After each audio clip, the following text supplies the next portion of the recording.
असुविधा सुविधा जो कहला समस्त निष्पत्ति सर्वसम्मत निष्पत्ति आगू जाए मंदिर जोटा कि भक्ति मिसे चारि पुरुष से समय मंदिर जो व्यक्ति परिमाण एवं अच्छी तार टे गभीर अच्छी बर्तमान बर्तमान मंदिर परिस्थिति जो प्रकार मशा टे विचार बहुत बाधिसी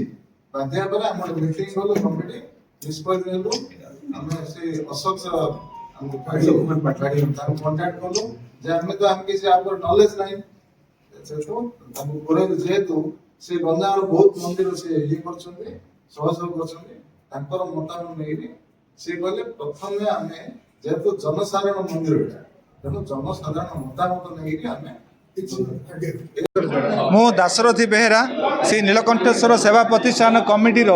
संपादक बर्तमान आम आमर सांबादिक भाई मान को निमंत्रण कर कारण जे आमर 400 वर्षर पुरातन नीलकंठेश्वर मंदिर प्रासाद जीर्ण उद्धार करने निष्पत्ति नहीं से आमर भाई मान जरिया सर्वसाधारण केमती अवगत कर आसंता 28 तारिख अपराह्न 4 घंटा समय नीलकंठेश्वर मंदिर प्रांगण भितर गोटे सभा रखा जाइए जनसाधारण से अवगत कराइले केमती आमर नीलकंठेश्वर मंदिर प्रसाद जीर्ण उद्धार कला बेले जमी सहयोग करेंगे भक्त भाई मैंने से आम निमंत्रण करूँ भाई मान पुनरुद्धार कर कारण आमर नीलकंठेश्वर मंदिर 400 वर्ष होगा जो 400 वर्ष पूर्व आज पर्यंत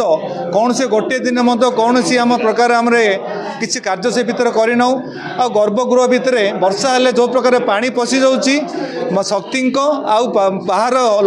भक्तों पादर पानी सहित सामंजस्य रही जाऊँगी से आम निष्पत्ति नेलु मंदिर भितर जो 1.5 फुट पानी पशि जाऊँगी तार केमती नजीब से चिंता कर श्री नीलकंठेश्वर महादेव कमिटर उपसभापति जगदीश पाणिग्राही कहे आज जो आपण सांबादिक भाई मान जरे जन चाहूँचे जे आमर मंदिर रे लास्ट माने जो 3 मास तले बहुत जोर वर्षा से गर्भगृह पानी पशि जाता जेहेतु यहाँ 400 वर्ष तलर मंदिर बहुत पुरातन मंदिर आपको किसी जीर्ण उद्धार कराइनि तेणु ये जो पानी पशिया पर आम श्री अशोक कुमार पंडित श्री अशोक कुमार पाणी कंटाक्ट कलु सी कहले जनमतामत नहीं आम आरंभ करिया तेणु आम 28 तारीख दिन गुरुवार दिन संध्या 4टार आम जनसाधारण निमंत्रण करछु आ गाड़ी माध्यम प्रचार करी आम बर्तमान ऑटो भी बोलची जनसाधारण निमंत्रण कर आपण निहाती सहयोग कर